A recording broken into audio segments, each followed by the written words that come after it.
మెదక్ జిల్లా చిన్నశంకరంపేట మండలం చందంపేట గ్రామంలోని స్వయంభూగా వెలిసిన శ్రీ ఉమామహేశ్వర స్వామి దేవాలయంలో వార్షిక బ్రహ్మోత్సవాలు ఘనంగా ప్రారంభమయ్యాయి. 400 సంవత్సరాల చరిత్ర కలిగిన శ్రీ ఉమామహేశ్వర స్వామి దేవాలయంలో 19వ రుద్ర మహాయాగం కార్యక్రమాన్ని ఘనంగా నిర్వహించారు. 4 రోజుల పాటు నిర్వహించే కార్యక్రమంలో భాగంగా నేడు మొదటి రోజు మహాశివరాత్రి పర్వదినం పురస్కరించుకుని గణపతి హోమం, అఖండ దీపారాధన, పుణ్యవచనం, నవగ్రహ పూజ కార్యక్రమాలు నిర్వహించారు. ఉత్సవ విగ్రహాలను గ్రామంలో ఊరేగింపు నిర్వహించిన అనంతరం స్థానిక చెరువు వద్ద గంగమ్మకు ప్రత్యేక పూజలు నిర్వహించారు.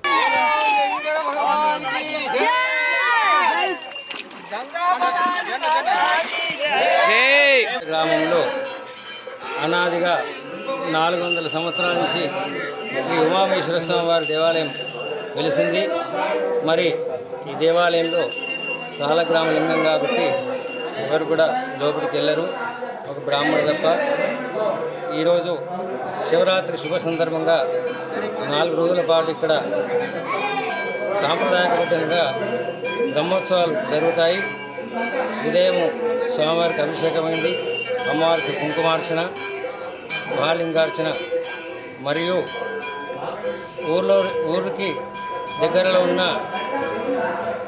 నది లాంటి స్థానిక చెరువులో స్వామివారిని ఊరేగింపుగా తీసుకుపోయి అక్కడ స్నానం ఆచరించి ప్రత్యేక పూజలు జరిపి అందరూ కూడా ఈ యొక్క స్వామివారి యొక్క దివ్య ఆశీస్సులు పొందుతున్నారు.